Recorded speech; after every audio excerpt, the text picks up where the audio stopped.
আগামী 20 সেপ্টেম্বর রোজ শনিবার কিশোরগঞ্জ পুরাতন স্টেডিয়ামে কিশোরগঞ্জ জেলা বিএনপির ত্রিবার্ষিক সম্মেলন অনুষ্ঠিত হতে যাচ্ছে।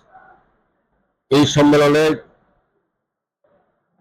কেন্দ্র করে পাকুন্দিয়া উপজেলার প্রত্যেকটা ওয়ার্ডে, প্রত্যেকটা ইউনিয়ন, উপজেলা এবং পৌরসভার প্রত্যেকটা ওয়ার্ডে 7 রথ চলতেছে। আপনারা জেনে খুশি হবেন যে আমাদের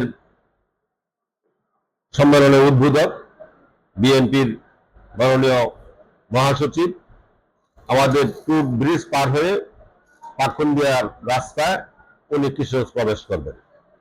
ওনাকে বরণ করার জন্য পাকুন্দিয়ার রাস্তায় রাস্তায় গেট, ফেস্টুন, ব্যানার দিয়ে সুসজ্জিত করা হচ্ছে এবং সার্বিকভাবে হাজার হাজার জনতা এই কিশোরগঞ্জের সম্মেলনে যোগদান করার জন্য প্রস্তুতি নিচ্ছে। আমি প্রায় প্রতিদিন প্রত্যেকটা এলাকায় গণসংযোগ করছি। গতকালকে আমি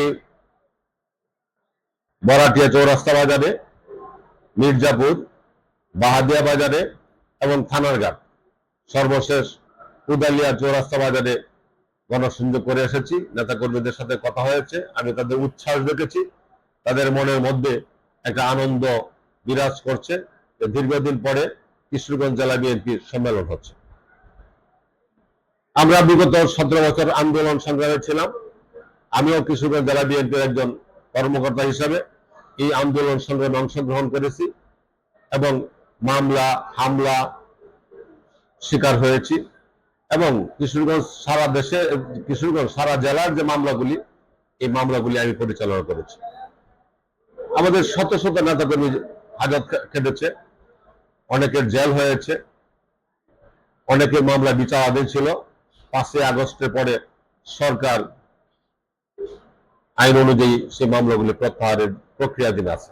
আমি পিপি হিসাবে এই মামলাগুলি প্রক্রিয়াধীন করছি এবং অনেক মামলা প্রত্যাহার হয়ে গেছে, বাকিগুলি প্রক্রিয়াধীন আছে। আমার বিশ্বাস যে আগামী 20 সেপ্টেম্বর কিশোরগঞ্জে একটা ইতিহাস রচিত হবে। মানুষ, বিএনপির নেতা কর্মী সমর্থকরা উৎসাহ, আনন্দ, আবেগ নিয়ে অপেক্ষা করছে নেতাদেরকে বরণ করার জন্য এবং নতুন নেতৃত্ব নির্বাচিত হবে ইনশাল্লাহ। আমরা নতুন কমিটি মাধ্যমে আগামী দিনের আন্দোলন, সংগ্রাম এবং নির্বাচন আমরা মোকাবেলা করব। আপনারা অনেকে জানেন যে আমাদের প্রধান উপদেষ্টা বলেছেন আমাদের ভারপ্রাপ্ত চেয়ারম্যান তারেক রহমান সাহেবের সাথে যে ফেব্রুয়ারিতে নির্বাচন দিবেন। কিন্তু ফেব্রুয়ারি নির্বাচনকে কেন্দ্র করেও দেশে একটা মহল ষড়যন্ত্রে লিপ্ত, নির্বাচনকে বানচাল করার জন্য, নির্বাচন যাতে না হয় সেটা করার জন্য। আমরা এই জন্যই বলছি যে আমরা রাজপথে ছিলাম, রাজপথে আছি এবং নির্বাচনের জন্য প্রস্তুতি নিচ্ছি। আমাদের সার্বিক প্রস্তুতি নির্বাচনের জন্য আমার বিশ্বাস 20 সেপ্টেম্বরের মাধ্যমে গঠিত কমিটি আগামী এই কিশোরগঞ্জের 6টি আসনের বিজয় ছিনিয়ে আনার জন্য সর্বাত্মক প্রচেষ্টা চালাবে। আমি তাদের সাথে একসাথে কাজ করব এই প্রত্যাশা রাখছি। কিরকম নির্বাচন যে আপনারা কাউন্সিল লিখেছেন, কাউন্সিল কিরকম সুস্থ হবে বলে আপনি মনে করেন? শতভাগ সুস্থ হবে ইনশাল্লাহ।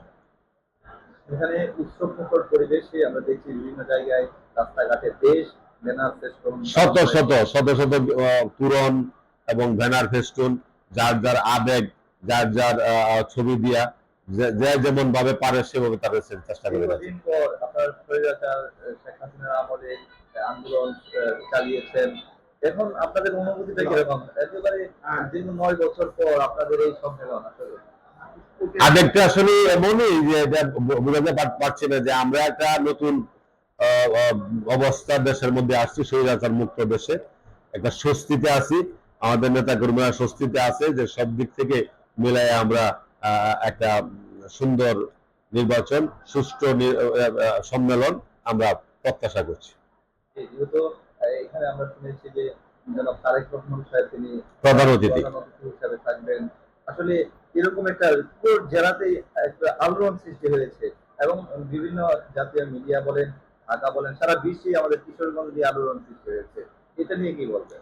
হ্যাঁ, আমরা সৌভাগ্যবান যে আমাদের কিশোরগঞ্জের সম্মেলনে আমাদের দলের ভারপ্রাপ্ত চেয়ারম্যান সাহেব প্রধান অতিথি হিসাবে থাকতে সদয় সম্মতি জ্ঞাপন করেছেন এবং উনি সম্মেলন চলাকালীন সময় পুরোটা সময় উনি এতে থাকবেন, স্কাইপেতে থাকবেন। উনি সম্মেলনে আমাদের বক্তব্য শুনবেন, নেতৃবৃন্দের বক্তব্য শুনবেন এবং উনি উনার প্রধান অতিথির বক্তব্য রাখবেন। আমরা এইটা অধীর আগ্রহ অপেক্ষা করছি। আমি আবার স্মরণ করতে চাই যে কিছুদিন আগে আমাদের প্রধান ভারপ্রাপ্ত চেয়ারম্যান সাহেব আরেকটা মিটিং এ কিশোরগঞ্জ স্টেডিয়ামে, সেদিনও তিনি আমাদের মধ্যে প্রধান অতিথি হিসেবে ছিলেন এবং ওনার বক্তব্যে মানুষ অত্যন্ত উৎফুল্ল হয়েছিল, খুশি হয়েছিল এবং ওনার যে মেধা, ওনার যে প্রজ্ঞা, ওনার যে সাহস, ওনার যে কর্মী বান্ধব যে কথাবার্তা, এগুলিতে আমরা সাংঘাতিকভাবে উজ্জীবিত হয়েছি। আমার শেষ প্রশ্ন, পাকুন্দিয়া উপজেলা আপনি একজন প্রধান কিন্তু আহ্বায়ক হিসেবে আছেন, পাকুন্দিয়া থেকে কিরকম জনসমাগম আপনার নেতৃত্বে আসতে পারে আমরা একটু জানতে চাই। আমি হিসাবে মানে মোটামুটি যে আমাদের 81টা ওয়ার্ড, পৌরসভার 9টা ওয়ার্ড এবং পৌরসভা এবং উপজেলা মিলে আমরা 1000-500 মানুষ নিয়ে এই প্রোগ্রামে থাকবো, এটা আমার ধারণা। আপনার নেতা কর্মীদের উদ্দেশ্যে কি বার্তা দিবেন? আমার নেতা কর্মীদের উদ্দেশ্যে বার্তা হলো পাকুন্দিয়াবাসী, উপজেলাবাসী এবং পৌর বিএনপির যারা আছেন, উপজেলা বিএনপির, ওয়ার্ড বিএনপির এবং ইউনিট বিএনপির গ্রাম পর্যায়ের প্রত্যেকেই প্রস্তুতি নেন। আমি এই মেসেজ আপনাদের কাছে পৌঁছে দিয়েছি। আমি আপনাদেরকে নিয়ে সকাল 10:30 থেকে 11টার মধ্যে কিশোর স্টেডিয়ামে পৌঁছবো ইনশাল্লাহ। আপনারা এই প্রস্তুতি রাখেন। আর আপনাদের সকল যাতায়াতের কোনো প্রবলেম থাকলে আমি এগুলি সলভ করে দিয়েছি। বাসগুলি আমাদের অনন্যা পরিবহন এবং অনন্যা ক্লাসিক বাসগুলি আপনাদেরকে নিয়ে আসবে, আপনারা সেইভাবে এই বাসগুলি ব্যবহার করবেন। ধন্যবাদ সবাই।